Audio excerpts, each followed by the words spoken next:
రాజ్భవన్లో తెలంగాణ రాష్ట్ర ఆవిర్భావ వేడుకలు ఘనంగా నిర్వహించారు. గవర్నర్ తమిళిసై ఈ వేడుకల్లో పాల్గొని ఉద్యమకారులకు సన్మానం చేశారు.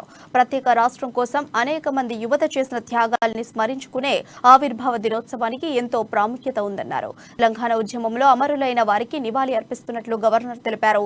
కేంద్ర ప్రభుత్వం సహకారంతోనే రాష్ట్ర ప్రభుత్వం అనేక అభివృద్ధి సంక్షేమ కార్యక్రమాలు నిర్వహిస్తోందని అన్నారు. కానీ నేటికి తెలంగాణ ప్రజల ఆకాంక్షలు నెరవేరడం లేదని ఆసక్తికర వ్యాఖ్యలు చేశారు. జై తెలంగాణ అంటే స్లోగన్ కాదని ఆత్మ గౌరవమని అన్నారు. దేవుడు తనను తెలంగాణకు గవర్నర్ గా పంపడం తాను చేసుకున్న అదృష్టమని అభిప్రాయపడ్డారు.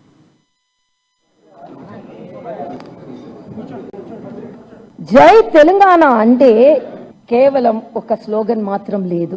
జై తెలంగాణ అది ఒక ఆత్మ గౌరవ నినాదం.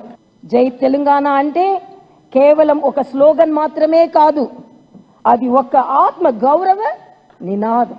తెలంగాణ అమర వీరులందరికీ మరొకసారి నా జోహార్లు.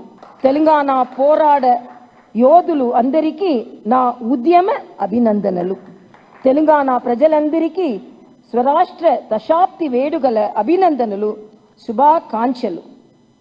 మంచిదానికి, ఆప్యతలకు, గొప్ప ఆతిథ్యానికి ప్రతిరూపమైన నా తెలంగాణ అక్క చెల్లెలు, అన్న తమ్ములందరికీ పేరు పేరున కృతజ్ఞతలు, అభినందనలు, శుభాకాంక్షలు.